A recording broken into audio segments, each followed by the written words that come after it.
Olá a todas, todos que nos escutam diretamente aqui de Florianópolis, ilha de Santa Catarina, no dia 12 de abril de 2024, Comissão de Direito Tributário da Ordem dos Advogados do Brasil, Seccional Santa Catarina, por meio de seu podcast Ativo Intangível, entrevista hoje a Lina Santin e nessa entrevista, nós trataremos aí da sua formação acadêmica, do Observatório do TIT de São Paulo, do Centro de Cidadania Fiscal, a sua profissão, família, docência, reforma tributária, enfim, muitos e muitos dos seus ativos intangíveis.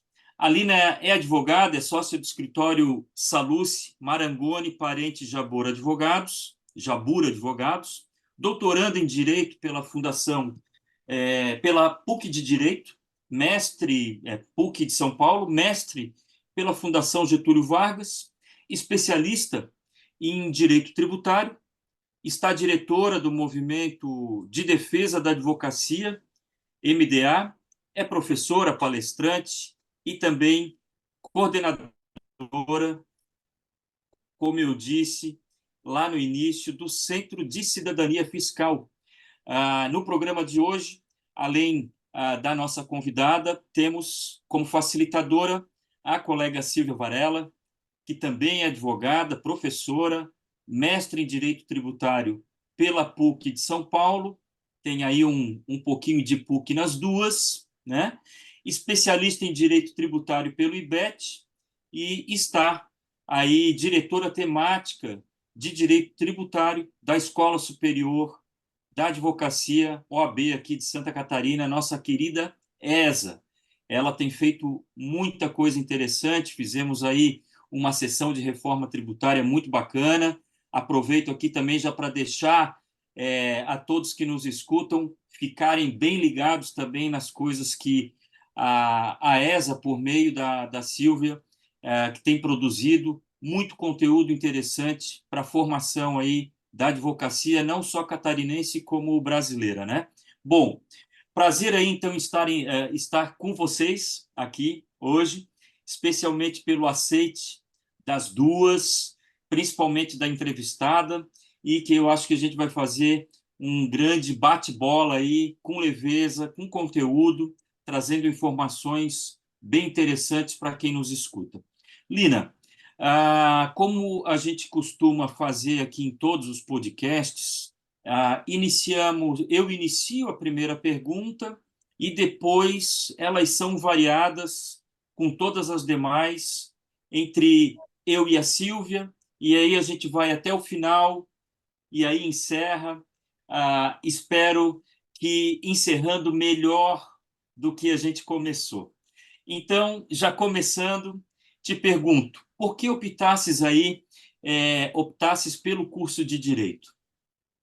Boa tarde, André. Boa tarde, Silvia. É um prazer estar aqui com vocês. Mais uma vez, obrigada pelo convite, pela oportunidade de conversar com esse público que chega longe, né? A gente sabe a força que tem a Ordem dos Advogados do Brasil. Obrigada por esse espaço também. Olha, essa pergunta é curiosa, assim, porque não era óbvio para mim o direito. Eu tinha muitas curiosidades, eu tinha várias áreas de interesse durante o ensino médio, gostava também da área de bio, fui um pouco pensei até em fazer medicina. Mas aí, no fim, acabei sendo puxada mesmo pela área de humanas, fiz na época um teste vocacional, e tinha lá jornalismo, comunicação, direito, e eu fiquei bem em dúvida. Na época estava surgindo o curso de relações internacionais também, né, se fortalecendo, eu tinha bastante interesse.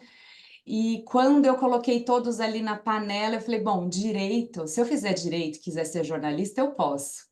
Né? Se eu fizer direito e quiser trabalhar com relações internacionais, eu também posso. Então, acho que o direito é o instrumento aí, a faculdade que vai me dar mais conhecimento para a minha vida profissional. E no fim, eu sou advogada, né? Me descobri como advogada, não tenho vontade de mudar aí de jornalismo, não, mas a gente usa essas aptidões também dentro da profissão. É verdade. É, alguém na tua família com formação, assim, pai, mãe, um tio, alguém que tu te espelhasse, ah, ele é advogado, é juiz, ou é que... Às vezes me perguntam isso, né? Eu, no meu caso, eu fui o primeiro ali.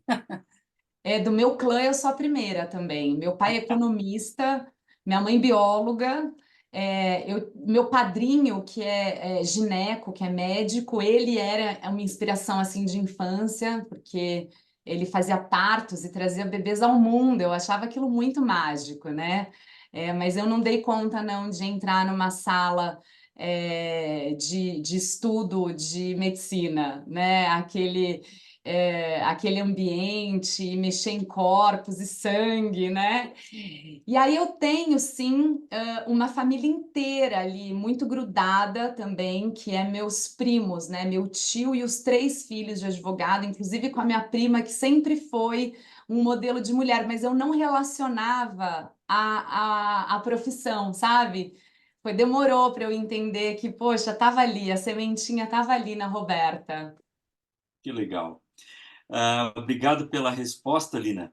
Silvia, então aí, por favor, agora a palavra aí contigo. Sigamos. Ai, boa tarde a todos e todas. Quero cumprimentar primeiro a nossa convidada, né, a Alina Santinho, muito feliz de estar aqui, a convite do André, né, sendo a facilitadora, dessa entrevista. Quero agradecer, então, a nossa presidente, Cláudia Prudêncio, e também por Óbvio Vacaaschi, né, em nome do Juliano Mandelli, que cedeu aqui o nosso espaço para nós nesse podcast. O podcast, quero parabenizar o André, né, o André é presidente da atual presidente da Comissão de Direito Tributário, tem feito um trabalho incrível, né? Ele tem feito, além do podcast, outros cursos, né? Agora a gente vai ter mais um evento com o CARF, então está trazendo muita coisa bacana. E o direito tributário é muito complexo, então a gente precisa de pessoas que realmente façam esse trabalho voluntário de encabeçar isso perante a ordem, para que nós, todos advogados aqui de Santa Catarina, a gente possa, né, ter acesso a todo esse conhecimento, né? E que a gente faz isso na ESA também, né? A gente faz várias coisas juntos, né, André? Então, estou muito contente de estar mais um momento aqui junto contigo, né? E acho que seria importante, já que a gente está conversando contigo também, te apresentar, né? Então, para quem não conhece o André, que está ouvindo aqui o podcast, o André é advogado, é o nosso presidente da Comissão de Direito Tributário. O André também, né, ele foi conselheiro, né, do TAT, do CARF, né, o que traz para ele uma bagagem muito grande além da advocacia, né? E também é professor, né, em pós, MBA, né? Eu acho que nós três aqui somos os que são aqueles que gostam, né, de fazer mais de uma coisa, né? Que é a advocacia e também a ser professores, né? Eu acho que é a comunicação. Então, quando a Lina comentou agora, né, sobre que estava com dúvida do jornalismo, eu acho que ela provavelmente ainda já utiliza bastante dessa habilidade de comunicação, que provavelmente seria o motivo de estar empurrando para o jornalismo agora na advocacia, porque a gente consegue, né, quando a gente está trabalhando em outras frentes, né, como está acontecendo agora, né, com a comissão, que a gente vê, acompanha a Lina aí nas redes aí do tributário. Lina, deixa eu te fazer uma pergunta, né? O objetivo agora é saber de ti.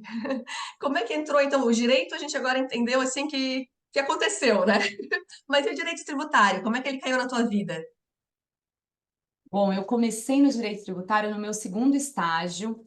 Eu tinha passado por um escritório civil, pequeno, bem pequenininho, era o primeiro estágio ali, meio período, primeiro ano de faculdade. E eu me lembro que eu ficava muito tocada com as causas pessoais, assim, eu me envolvia, ficava triste com, né, quando tinha essa questão de briga de família, briga de imóvel, esse litígio ali do dia a dia, do cível, mexia muito comigo emocionalmente. E aí eu fui para esse segundo estágio que uma amiga me indicou, e ela disse assim, falou, lá é muito legal, porque não tem essa coisa, sabe, desse contencioso, a gente lá briga com o Estado. Eu falei, despersonaliza então, despersonaliza. E assim, no meu segundo ano de faculdade, né, em 2003, eu comecei no tributário, no contencioso tributário, e me apaixonei, assim, me apaixonei. Realmente, acho que esse primeiro contato com a advocacia corporativa foi muito interessante.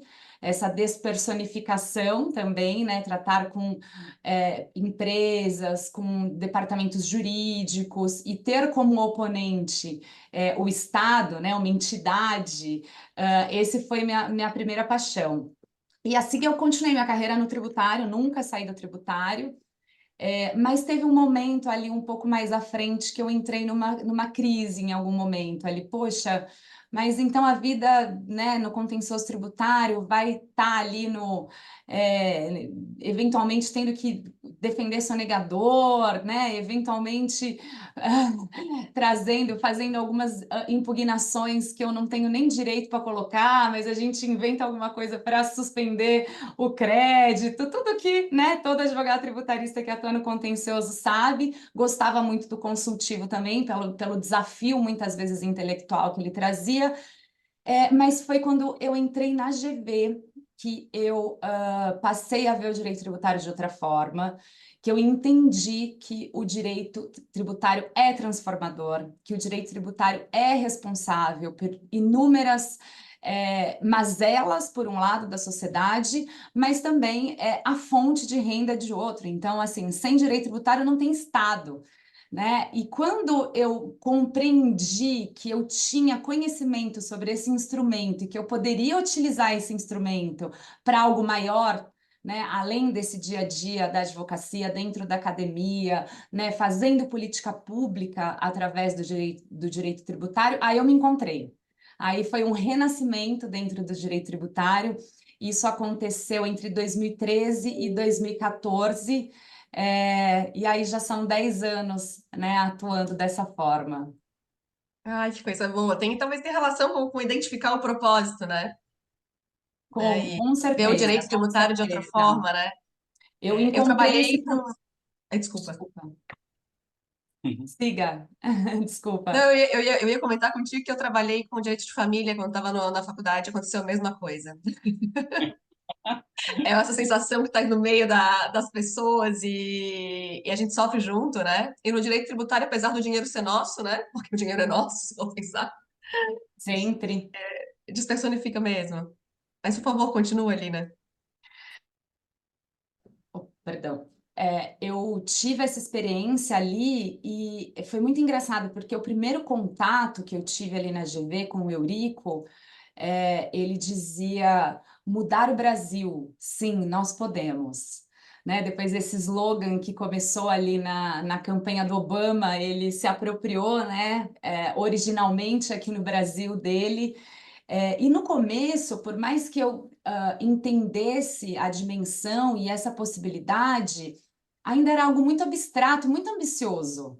Né? Como assim? Eu vou conseguir ter um projeto de lei aprovado? Tudo era muito distante, a técnica, o direito material, do que acontece de fato na política. Né? E quanto mais a gente vai estudando, quanto mais você vai se envolvendo nesses assuntos, é tudo entrelaçado na realidade, né? Não existe um sem o outro. E aí foi o meu propósito. Aí realmente esse propósito ficou muito claro para mim e me trouxe esse gás aí para continuar me aprofundando nos conhecimentos de direito tributário. E que não tem fim, como você disse, né, Silvia? É complexo, está em constante mudança. A gente está passando por uma reforma tributária nesse momento no país e virão outras. Né? Tem reforma do processo vindo, tem uma reforma possível de folha, de renda, então é sempre muito dinâmico, né? Assim como é a sociedade, né? Um reflexo da sociedade. Exatamente. Exatamente. Bem, vamos para 3. Aí já dava para pegar alguns ganchos, Lina, mas eu vou me policiar e não vou cometer isso porque a gente tem tantas outras perguntas para tratar e o nosso tempo sempre ali que parece que é grande, ele acaba sendo curto porque a conversa flui, né? Bem, a terceira pergunta é sobre o Observatório do Tribunal de Impostos e Taxas de São Paulo, o famoso TIT de São Paulo. Nós temos aí colegas lá do TIT que também contigo, né, criaram aí, escreveram duas. Eu tenho os 2 volumes porque o André Félix me mandou, são 2 volumes gigantescos, está aqui atrás de mim. É uma bíblia gigante, cada uma, tamanho, espessura, conteúdo mesmo, muita gente participando, feito lá pelo Jota, né? Um trabalho muito bacana. Então, ali, pessoas como o Salucci, né? O André Félix, que eu falei, o Rodrigo Helfenstein, esses dois, inclusive, participaram de uma das reuniões da nossa comissão aqui, online, explicando os objetivos, né? O que se persegue lá com o Observatório do Tite.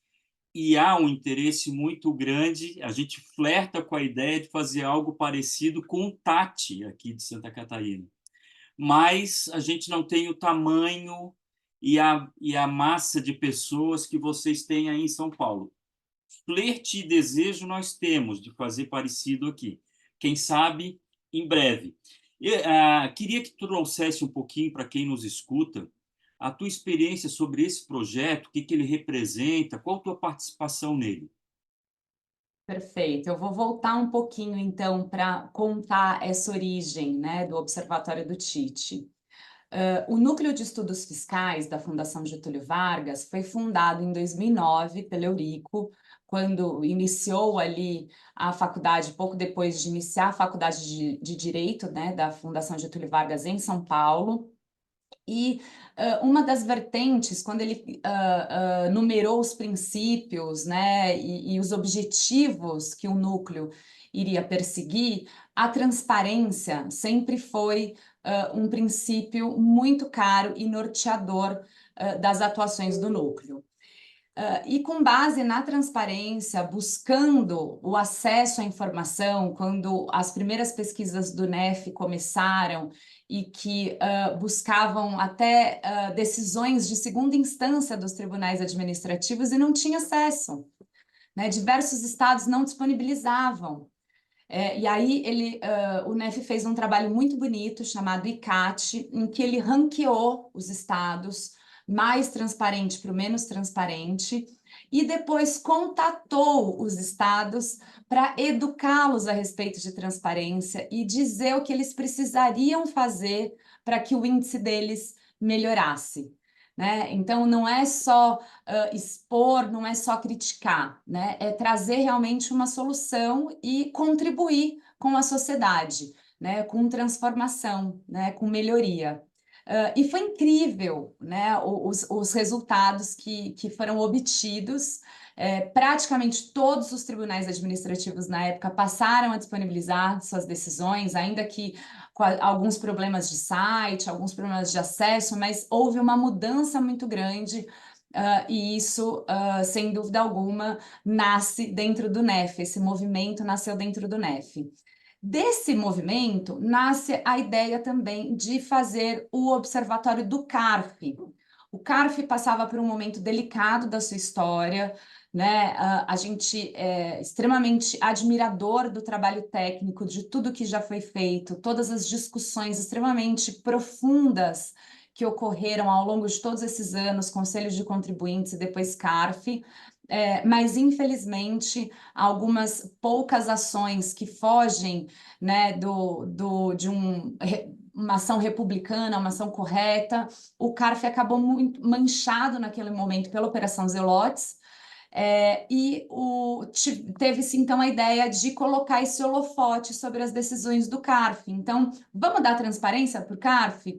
Vamos ajudar o CARF tanto a demonstrar que a gente tem uma coerência, que a gente tem uma transparência, quanto dar subsídio, né, para quem trabalha ali dentro, porque também o oposto seria pego. Se a gente consegue mapear as decisões de uma matéria por um juiz, por um conselheiro, e por alguma razão que não se justifica dentro dos autos, ele teve uma decisão diferente, incoerente, isso desperta alguma dúvida, desperta alguma tensão. E aí foi feito, então, o Observatório do CARF, com muito sucesso também, muito bem recebido.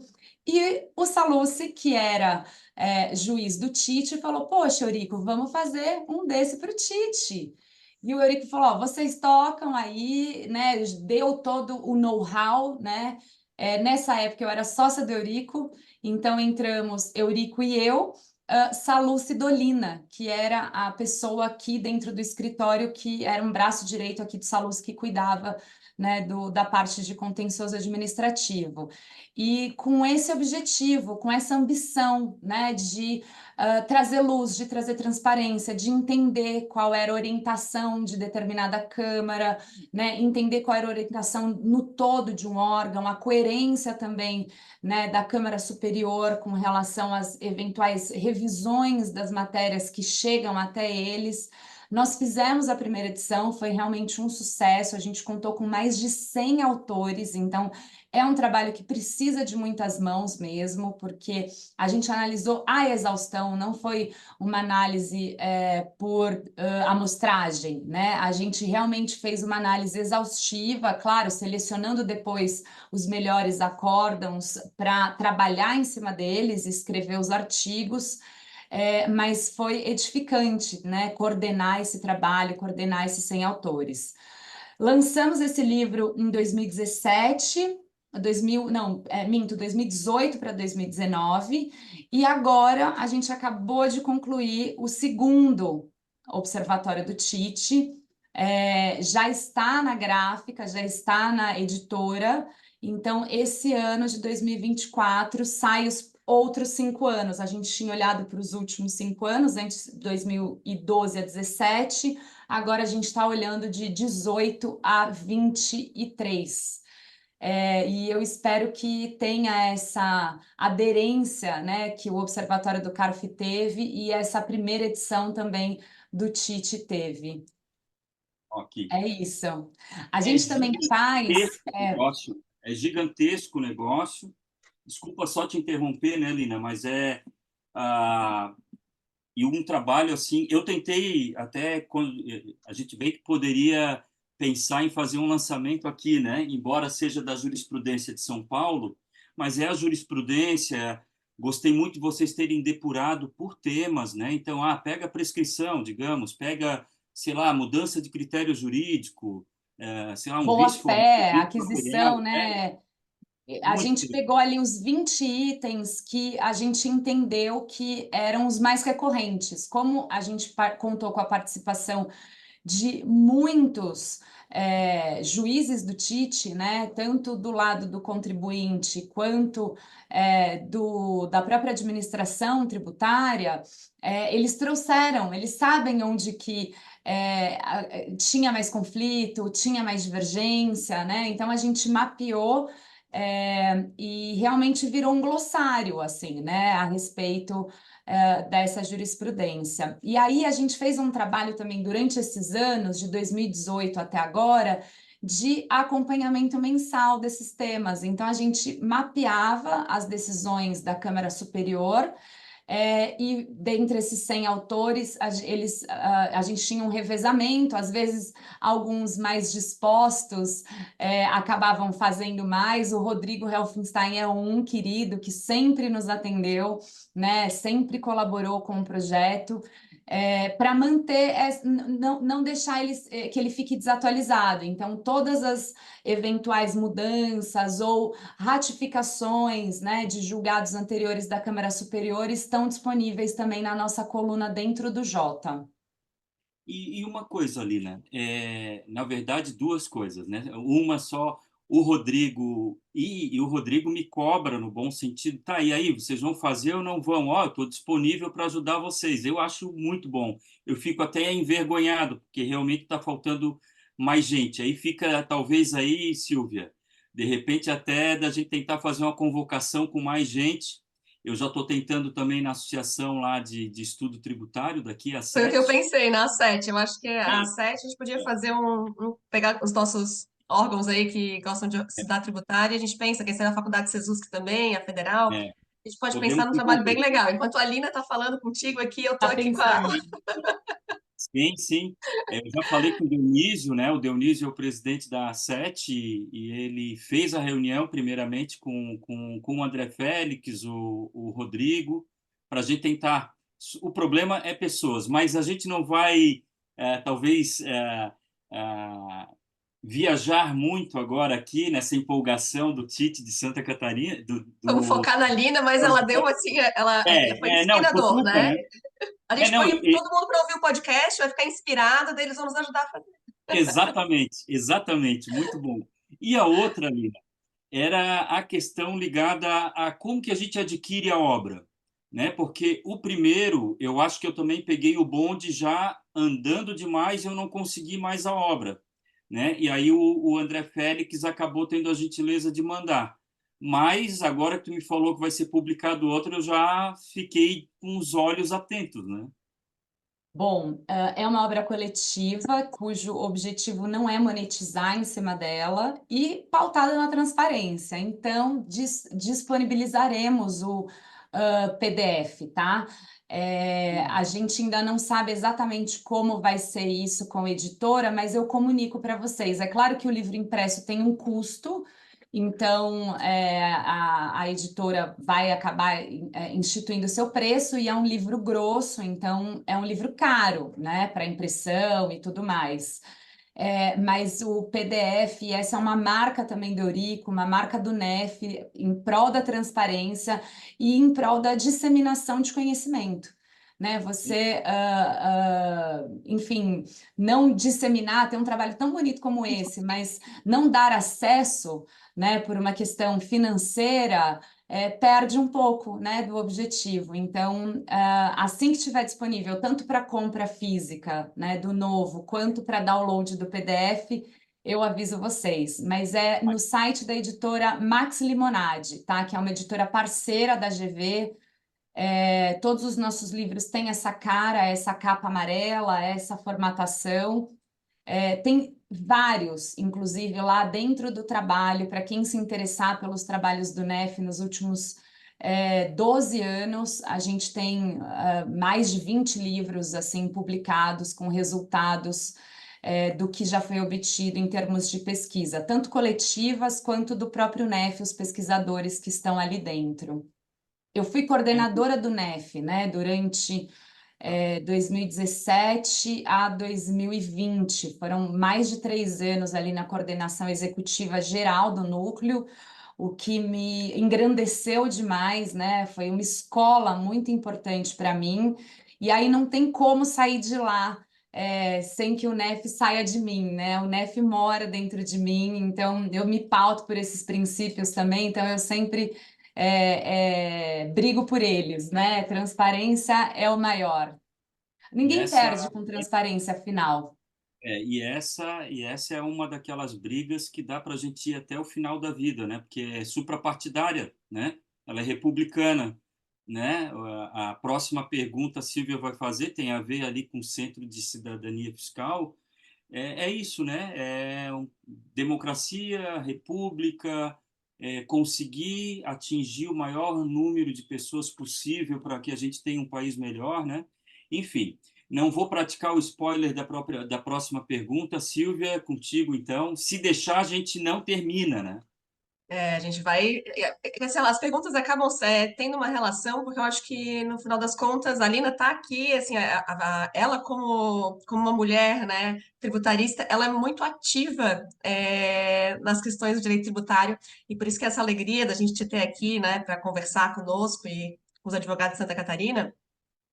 E aí vem mais um ponto, né, a tua participação no Centro de Cidadania Fiscal. Lina, o que que seria o Centro de Cidadania Fiscal para os nossos ouvintes, né? O que que seria? E aí eu acho que já podemos entrar na questão da reforma tributária, toda a influência que ele teve, né, com a questão da reforma tributária. Então, a palavra está contigo. Obrigada.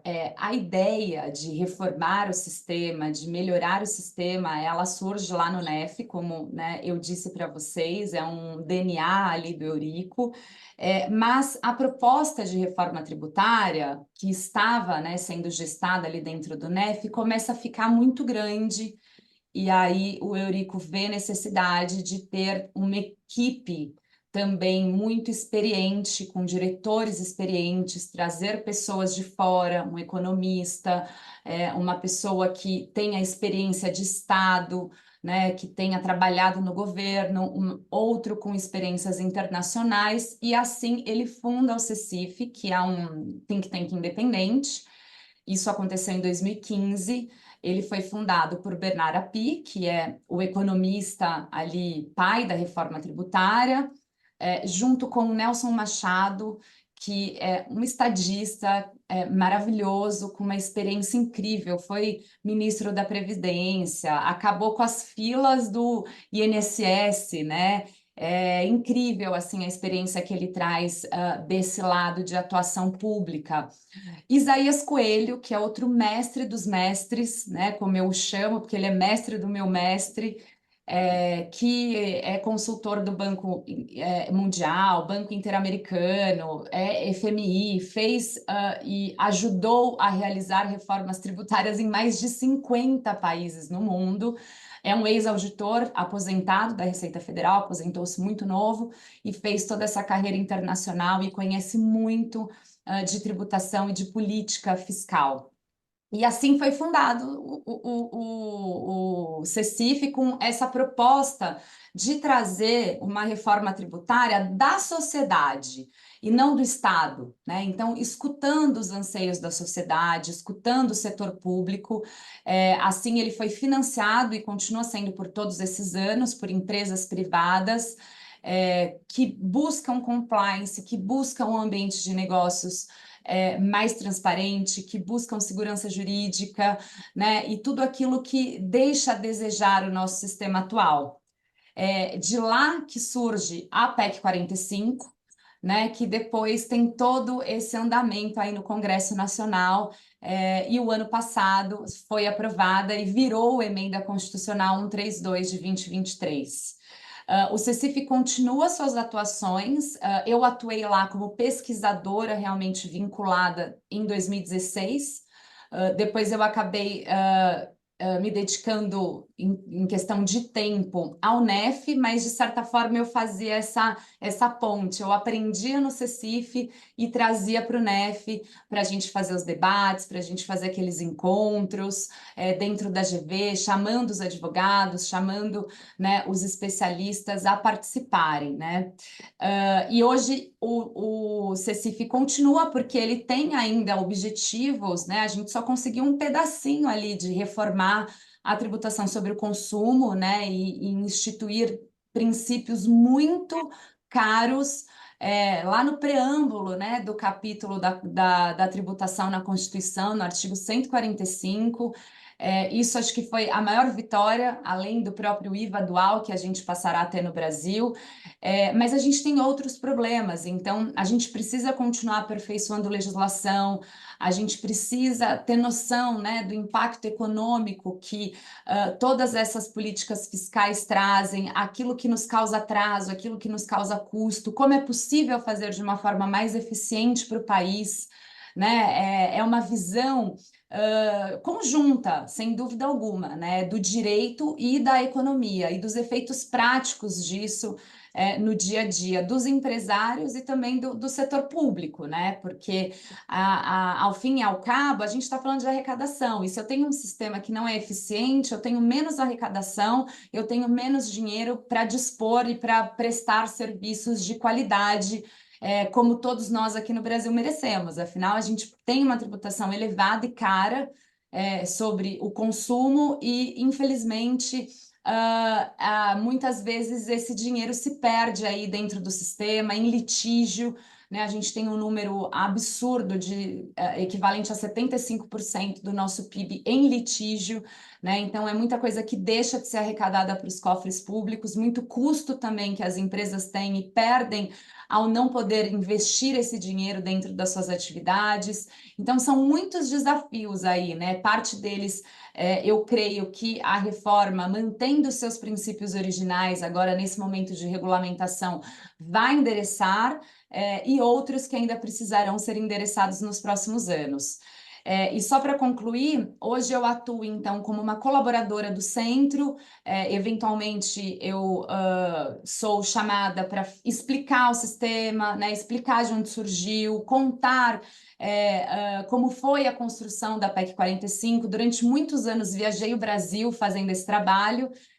Hoje, como a gente já tem uma emenda aprovada, o trabalho mudou um pouco, né? Então é isso, né? Foi uma escola também para mim, foi muito importante ter convivido com esses grandes mestres, né? Ter aprendido tanto, ter passado a ter alguns conceitos de economia, né? Muitos textos, muitos estudos de impacto que eu tive acesso lá dentro do CECIF, trabalhando ali com a equipe do Bernard Api. Também o conhecimento e o tanto que o professor Isaías Coelho me acrescentou com relação ao direito internacional, né, toda a minha dissertação, que foi sobre a unificação da tributação no consumo no Brasil, à luz do Pacto Federativo. O professor Isaías participou muito, me munindo, né, de material para estudo, né, comparando como é o IVA em outras federações, né, por que só no Brasil, só o Brasil é uma federação que não pode ter IVA, né, e tantas outras conceitos e paradigmas que a gente tinha pré-estabelecido aqui, que com muito estudo e muito conhecimento a gente consegue romper e trazer uma nova ordem. E Nossa, realmente é uma nova... que experiência incrível, né? Nossa, foi uma experiência incrível que tu passasse, né? E poder hoje, né, acompanhar tudo isso e o que vem pela frente, né? E deixa eu te fazer uma pergunta ali, né, antes de passar a palavra para o André. E considerando aqui a reforma, por óbvio, não saiu da maneira, né, como vocês estavam estudando antes, que as coisas vão acontecendo, né? E vão vindo, né, vários pedidos de alteração, isso, e nunca sai exatamente como a gente gostaria, né? A tua visão da reforma, então, é uma visão positiva para o futuro? É uma visão muito positiva, né? Eu costumo dizer que uma reforma perfeita ela só é feita em ditaduras e em governos autoritários, né? Faz realmente, e é o que de certa forma aconteceu com o nosso Código Tributário Nacional, porque ele foi aprovado durante, né, o período militar, então a gente tinha ali uma facilidade muito maior de ter esse apego à técnica e deixando questões de interesses setoriais e questões mais políticas de lado. Mas ainda assim, como a proposta da PEC 45 ela era muito pura, ela era realmente, né, o melhor do ponto de vista técnico, mais contemporâneo, mais ousado que se tem, né, utilizado contemporaneamente no mundo, ainda que ela tenha sofrido, né, essas alterações, ganhando mais exceções, ganhando alguns regimes diferenciados e outros aspectos, ela ainda é muito boa, especialmente se comparado com o sistema que a gente tem hoje. Né? Ela é uma reforma que eu entendo que, se for bem regulamentada, a gente vai ter um IVA ainda superior que o IVA europeu, ainda melhor que o IVA europeu, porque vai ser uma regra unificada realmente para todo o país. A Europa ela sofre com questões regionais de cada país, né? Com problemas das operações entre países, coisa que aqui a gente, entre os estados, não vai ter, porque a gente tem um comitê gestor.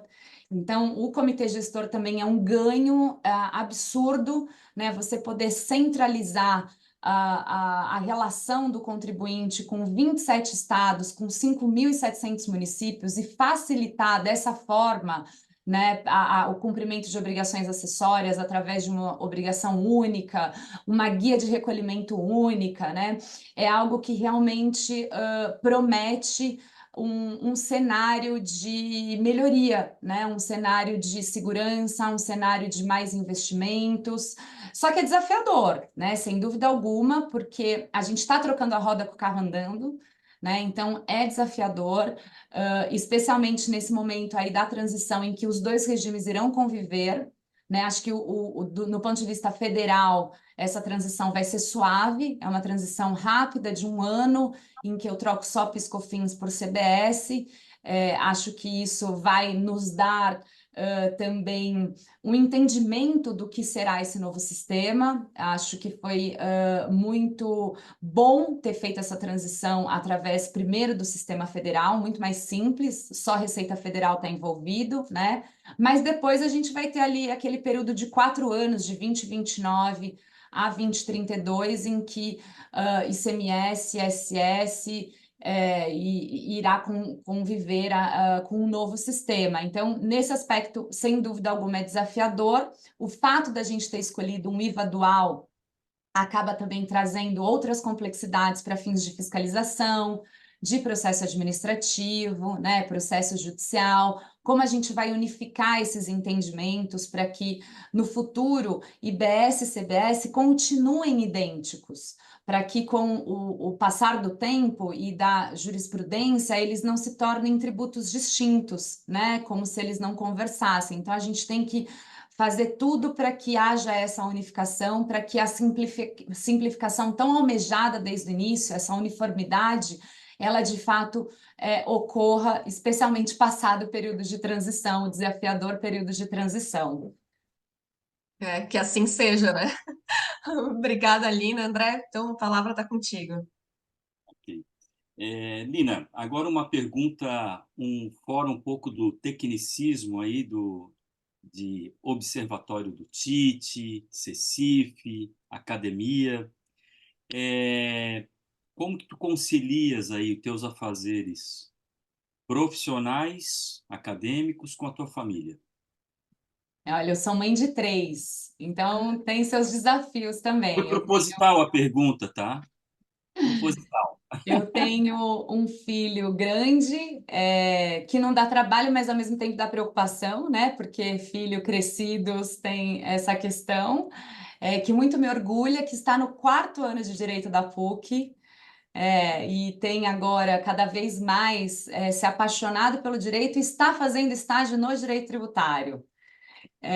E agora, inclusive, fazendo aquele curso de introdução e atualização do IBDT, que é um curso, acho que um dos mais tradicionais, mais antigos que a gente tem aqui no Brasil, em que eu sou professora, então terei o prazer também de dar aula para o meu filho nesse curso.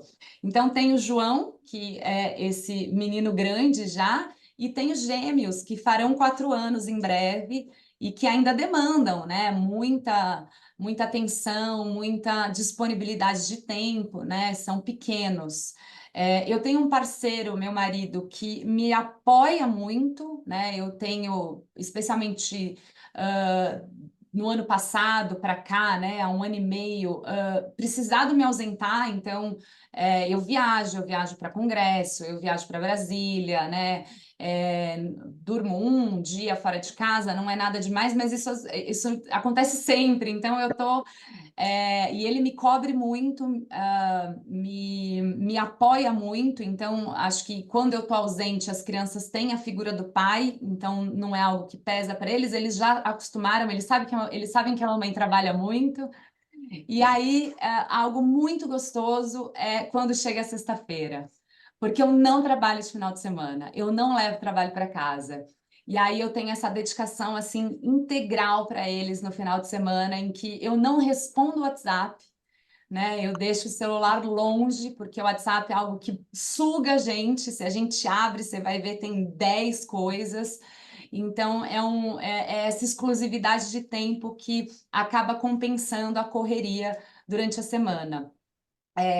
E aí tem, né, tem minha mãe, eu tenho uma mãe muito querida que é viúva, meu pai já é falecido e meu irmão também é falecido, então ela faz parte ali desse meu núcleo próximo e que está sempre na minha casa também, me ajudando. Sou uma mulher privilegiada, do ponto de vista econômico, então eu posso contar, né, com um apoio, eu tenho uma babá, eu tenho uma estrutura, né, nesse aspecto, tem meus sogros também, que são pessoas super ativas e sempre muito disponíveis, tem uma rede de apoio. Sozinha a gente não conseguiria, né?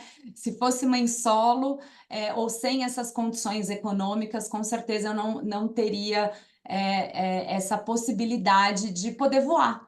Né? Porque eu sinto muito isso, assim, do apoio que eu recebo da minha família, né? Tipo, vai, voa que a gente está aqui, pode ir, né? Voa literalmente, porque é pegar o avião para dormir fora de casa, né? É um time, né? Isso aí é muito bacana, né? É um Um time. time, né? Eu sou gêmeo também com uma mulher, mas na minha época não era essas fraldinhas que tem hoje, tal. A minha mãe, ela também é falecida, a minha mãe é falecida, sofreu bastante ali em lavação, secações, secagens, né? E, enfim. Mas vamos para a Às próxima vezes me pergunta. falam, André, Diga. quando tem filho muito pertinho, né? Filho com 1 ano de diferença, 2 anos, falam, ai, nossa, eu tenho quase gêmeos. Eu falo, não tem. Não, só gêmeos é gêmeos. E aí eu olho para as mães de gêmeos, assim, com uma empatia, com me dá um abraço, amiga. Eu sei o que você passou, né? E eu como eu tive essas duas maternidades tão distantes, né? Eu me preparei muito para essa segunda maternidade. Eu sempre quis muito ter mais filhos, e fui esperando o momento certo da vida, né?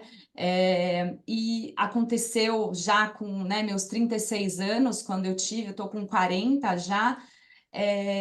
E aí eu preparei muito, que na época não tinha, quando eu tive meu primeiro filho, a gente não tinha acesso à informação, né? E aí eu falei, não, eu vou amamentar 2 anos. Eu vou amamentar 2 anos, porque não é à toa que a OMS recomenda, e fui estudar questão de dentição, questão de saúde, questão de imunidade, né? E ainda tive isso, e as pessoas falavam, nossa, você ainda amamenta? Então eu ainda viajava para congresso com a minha bombinha de amamentação, voltava Caramba, correndo para casa, né? Deixava leite estocado para as crianças, né? Então teve esse momento, embora também eu tenha tido uma certa sorte, digamos, que eles nasceram no primeiro ano de pandemia, então eu fiquei 1 ano de home office. Né? Isso foi bem interessante também, né? Foi um privilégio, né? maravilha. A minha mãe sempre costumava dizer, o pessoal passa, vê vocês, quando a gente estava maiorzinho, né, no carrinho de bebê ali, ai, que bonitinho, que não sei mais o quê. Aí ela ficava pensando, né, bonitinho para quem vê, né? Até Não chegar sabe o nesse, trabalho que dá. nesse carrinho aí, muita coisa aconteceu. Mas, enfim, Silvia, ah, por favor, aí perguntar então, a próxima, a gente tem mais uns 6 minutinhos, né, Lina? Aí a gente vai dar uma aceleradinha aí, temos mais 2 perguntas. Vamos lá. Olha, a próxima pergunta era relacionada com a carreira de docência. Então, que assim, advoga, é mãe, né? Então, tem tudo junto, né? E aí, e ainda, como é que seria essa tua relação com a docência? Então, como é que tu consegue se organizar para isso? Quais são tuas atribuições hoje? Perdão. Eu amo dar aula, assim, eu também me realizei, né, encontrando e tendo espaço para ter essa relação com os alunos, porque a gente vai para ensinar, mas a gente aprende muitas vezes mais, né, do que passa. É sempre desafiador, porque sempre que a gente vai se preparar para uma aula, a gente vai estudar um assunto e consegue vê-lo por outra ótica. Então, eu também aprendo me preparando para dar aula, aprendo depois com as perguntas em sala de aula. É uma troca muito rica, muito rica. Gosto muito de dar aula. E hoje eu sou professora convidada em muitos cursos. Eu não tenho exclusividade com nenhuma instituição de ensino, até porque justamente nessa fase, né, de necessidade de estar sempre viajando, de estar muito fora, de não ter uma rotina em que eu pudesse falar, não, eu posso dedicar todas as minhas segundas e terças e quartas a essa instituição, isso me engessaria muito, né? Mas eu tenho esse objetivo, sim, tá, de me filiar a alguma instituição de ensino. Eu estou terminando meu doutorado, né? Eu já cumpri meus créditos, espero me qualificar em breve para fazer a defesa da minha tese. E aí acho que esse vai ser o próximo passo. Acho que depois que passarem as leis complementares, né, que a gente já tiver ali em 2025, 26 no período teste, aí acho que eu consigo dar uma pequena sentada nesse sentido e me vincular aí a alguma instituição de ensino, porque eu gosto de ver o crescimento dos alunos, né? Então, isso é muito legal quando você está sempre na mesma instituição, né? Você vai acompanhando o crescimento pessoal, profissional, vira referência, né? A gente tem esse papel como professor, a gente, como professora mulher, também tem um papel, né, muito importante de referência, né, para as meninas que estão começando.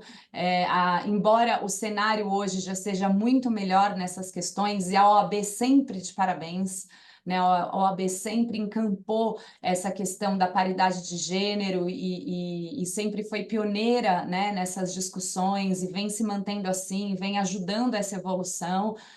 a gente sabe que ainda tem, né, um gap que precisa ser preenchido, então estimular as meninas, né, a crescerem na carreira e mostrar que dá para ser mãe, dá para ser esposa, dá para ser tudo, Dá né? para É ter gêmeos, possível. né? Dá para Com ter gêmeos. gêmeos, inclusive, né? É um papel importante também. Maravilha.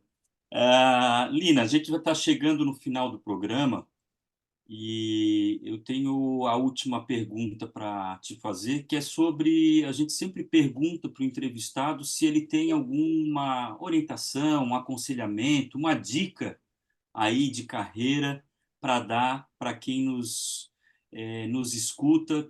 A gente tem muitas comissões aqui na OAB de Santa Catarina, para mais de 100 comissões, uma que tem muita grandeza numérica, inclusive é da Jovem Advocacia, né? Então, já trouxe pessoas da Jovem Advocacia para participar também do podcast. Então, é, o sistema ele é uno, né? O da OAB. Então, é, qualquer outra comissão acessa os nossos programas. Eu acho que essa dicasinha final aí, eu acho ela sempre muito simpática, né?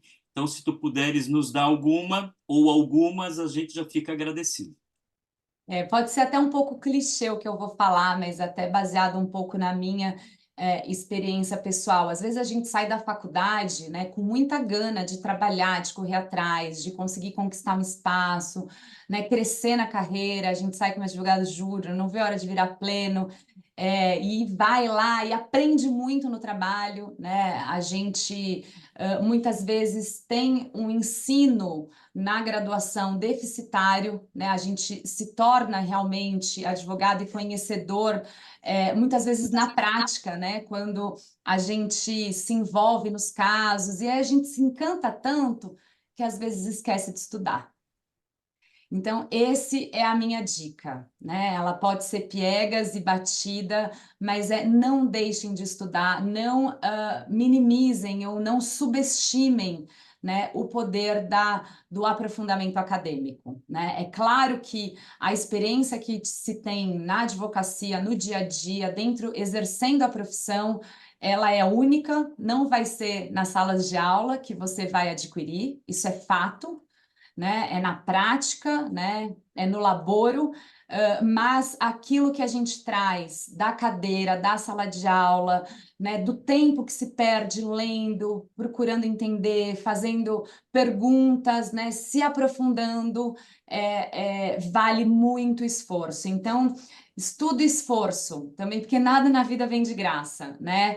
Às vezes, justamente nessa fase aí de meio de carreira, quando a gente é muito jovem, a gente acha que é só ir tocando, que o tempo, né? Você olha e fala, quando eu tiver 40, né? Como se fosse automático, como se o simples fato de envelhecer e ganhar experiência já te garante, né, um sucesso, já te garante um retorno, e não é bem assim. A gente vê muita gente ficando estagnada no caminho. E eu vejo que o que faz com que você continue andando para frente, sem dúvida alguma, é atualização, é estudo, é aperfeiçoamento. Então, claro, nem todo mundo gosta da carreira acadêmica, não estou dizendo façam um mestrado, façam um doutorado, né? Mas estudem, façam cursos, né? Estejam dentro de grupos de estudos, atuantes, se desafiem. Né? Muitas vezes o próprio medo do fracasso, de não conseguir fazer uma monografia de fim de curso, deixa muita gente no caminho, as pessoas acabam desistindo, mas é justamente superar, né, esse momento em que você encontra um muro na sua frente, né? Depois que você consegue pular o primeiro muro, nenhum muro vai ser grande demais para você, né? Você sai do outro lado estrupiado, mas você sabe que não morre. Então, quando todos os muros que surgirem na sua frente, você vai já ter uma visão, mas precisa pular o primeiro, né? E geralmente é esse primeiro também que põe um bichinho que aí depois ninguém para, né? Depois do primeiro é quase que automático e as pessoas continuam e colhem os frutos, né? O esforço e o estudo sempre trazem bons frutos. Bom, eu voto com a relatora, Silvia. Eu voto com a relatora sem nenhum destaque e passo a palavra, então, para tuas considerações finais, Silvia. Eu também Também votação unânime, né? Uma Voto com a votação relatora, mas vou fácil. fazer um adendo, né? Estamos em Santa Catarina e a OAB não é uma votação fácil, não. É o seguinte, Lina, eu estou diretora da Escola Superior de Advocacia na parte de direito tributário. E nós organizamos muitos cursos. Então, eu quero convidar nossos ouvintes para seguir a dica da nossa convidada de hoje, para seguir o nosso Instagram, que é ESAOAB Santa Catarina. Tem cursos de todas as áreas, mas sim, falo em nome de todos, porque tem cursos maravilhosos de todas as áreas, mas no tributário a gente está fazendo um trabalho muito bacana, a gente conversa bastante com a Comissão de Direito Tributário, né, André, para organizar os Sim. cursos. Então, a gente tenta trazer o máximo para vocês estarem atualizados, tá? Óbvio que a gente tem outras instituições, a gente tem vários cursos por aí para vocês se aperfeiçoarem, estudarem, livros para comprar, tem várias formas de adquirir conhecimento hoje, né? Mas uma forma que a nossa presidente Cláudia Prudêncio, né, e o presidente da ESA, o Douglas Dalmonte, frisam muito que a gente quer poder na OAB entregar conhecimento ou gratuito ou com baixíssimo custo. Os cursos que a gente fez a última vez aqui foram 4 semanas, veio inclusive a Camila Vergueiro de São Paulo para falar com a gente online, eu acho que não custou R$ 20. Então, assim, as pessoas podem ter acesso a todo esse conhecimento para conseguir atuar como advogado, atuar nesse nicho tributário que está tão em voga agora, principalmente pós-reforma. Então, eu convido a todos aí para nos seguir. Lina, foi um prazer imenso estar nessa 1 hora aqui conversando contigo, saber um pouco mais da tua carreira, saber um pouco mais da tua vida pessoal e espero que inspires tantas pessoas como tu me inspirasse hoje, né? E acredito que dessa conversa aqui, eu e o André vamos conversar sobre essa questão aí da análise dos julgados. Aí eu acho que, ó, eu adorei ouvir. E, André, quero te parabenizar, né, o André Lemos, por ter feito esse podcast, o Ativo Intangível, né, em nome da comissão. E agradeço muito pelo convite. Parabéns, porque tá sendo muito bacana ouvir pessoas tão bacanas como a Lina, e principalmente ser uma mulher, uma grande mulher aqui, né? Daí vem a gente puxando a sardinha para o nosso lado, né? Grandes mulheres aqui no nosso podcast, para inspirar também nossos advogados. Então, muito obrigada pelo convite, obrigada novamente, Lina e André, foi um prazer. É um agradecimento, na verdade, de todos nós aí da comissão, Silvia. Muito bom sempre a gente estar nesse diálogo. Vamos manter, vamos conversar sobre o observatório daqui. Quem sabe a gente consegue estruturar alguma coisa igual o sonho como começou a ser sonhado lá em São Paulo com o observatório do Tite, né? Sonhar não se paga tributo, né? Então a gente pode sonhar com muito excesso, não tem problema. Lina, mais uma vez, assim, obrigado. Acho que no decorrer aí da reforma, espero que a gente volte a conversar outras vezes. A regulamentação dela é aquilo que fica me martelando os ouvidos agora, né? Que é a Casa Brasil Tributário aí sendo construída. E, certamente a gente venha conversar. Peço que o público também fique atento às redes sociais aí da OAB, da ESA, como disse a Silvia, da Comissão de Direito Tributário. Nós, além dos podcasts, também fizemos lives, e esse ano a gente ainda vai ter o Congresso Estadual de Direito Tributário e Direito Empresarial. Ele vai ser no Beto Carreiro World, no parque, né? Beto Carreiro World, no Teatro Aqua. A gente aí já definiu data, mas não vou praticar nenhum tipo de spoiler, deixar o pessoal bem curioso. Vai ser um negócio muito bacana e espero que a gente também consiga aí daqui a pouco se encontrar por lá. Então fica aqui o meu registro de um agradecimento enorme a vocês duas, e todo mundo fique atento nos nossos próximos podcasts do Ativo Intangível. Um grande abraço para todo mundo, até uma próxima. Deixa eu agradecer vocês Por agora, favor. gente. Silvia, que prazer enorme te conhecer. Conte comigo, quando você quiser, me chame, eu faço online sem custo, porque eu sei que essa distância, eu admiro muito o trabalho que a ESA e a OAB fazem justamente de disseminar conhecimento de graça, né? Ou só com um custo ali simbólico, né?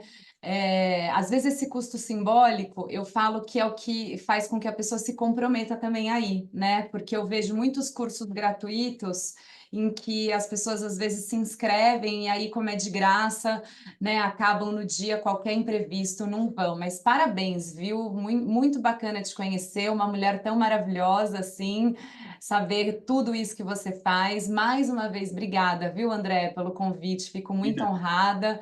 Contem comigo. Ah, e contar uma coisa aqui, pessoal. Eu fui para o Beto Carreiro em janeiro, levei minhas crianças. Ah, é? Eles amaram e a gente voltou encantado. Eu tinha ido com o meu mais velho, imagina, quase 20 Há anos muitos anos atrás, atrás. e já era muito legal. Ele era vivo. Eu tenho uma foto do meu filho com ele Beto era vivo.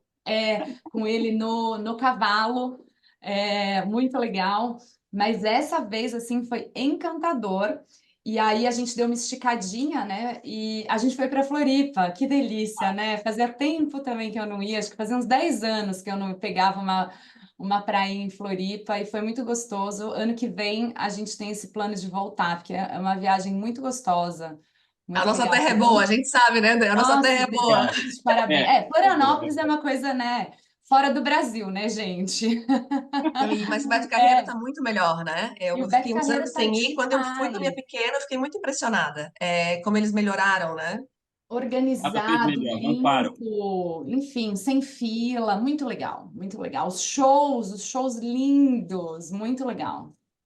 A gente E vai agora fazer. vai ter um show do Trolls, parece. Agora a mãe de criança, né? A Vai ter um mãe de show do criança, Trolls. né? Então agora a gente está É, empolgada para ir. Eu tenho que levar minha filha porque tem show do ela é um Trolls, né? pouquinho mais velha, né? Quanto que ela tá? A A sua minha tá com agora? 7. Ah, então os meus ainda não sabem o que é Trolls, mas Ah, daqui a não, pouco mas vão vamos saber. descobrir. Vamos saber. Tu vais adorar, porque eles cantam músicas que a gente conhece. Não escapa, não escapa.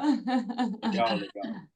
Eu vou levar o meu, eu já levei, eu tenho um de 8, mas agora nesse congresso a gente vai fazer, inclusive, também com um pacote de combo para os advogados participantes, vai ter um preço todo especial, enfim, vai ter muita coisa legal aí. Espero que a gente vai divulgar também bastante. Enfim, mas Nina, obrigado de novo. E quando vires a Florianópolis, quem sabe se a gente até consegue ver algum evento presencial aí, a gente fazer alguma coisa por aqui, trazer eles à família, enfim. Serás bem recebida aqui na nossa ilhazinha, tá Eu bom? acho Nossa, que a gente com tem que fazer o certeza. seguinte, ó, se tu fores vir para cá a passeio, tu avisa que a gente vai tentar montar alguma coisa também. E a gente também Boa, tenta te trazer para cá, porque aí a gente tem que ver boa. a questão da logística aqui, porque, tipo assim, online é fácil, porque, né? Só que a gente queria trazer presencial, né? Não, eu vou com o maior prazer. Quando vocês quiserem, online, presencial, com o maior prazer. E obrigada pelo Maravilha. convite. Aliás, a Diga. gente, vez ou outra, lembra do restaurante que a gente comeu aí na hora de ir embora. Meu Deus do céu, que delícia! O que é aquilo? Como chama? Onde Lá? era? De ostra. Ah, Ah, Ostradamos! É isso! Ai, meu Deus, É que muito bom. Time. delícia! E não tem Maravilhoso, jabá maravilhoso, aqui, hein? Não tem maravilhoso. jabá, é tudo na espontaneidade, né? Ai, Né? Podemos fazer Ostradamos é isso. fantástico, né? Muito bom, muito bom. Parabéns, viu, Maravilha. gente? Obrigada mais Ah, uma vez. Bom muito Bom, final de obrigada, gente. Foi muito semana. bacana. Foi muito você é bacana.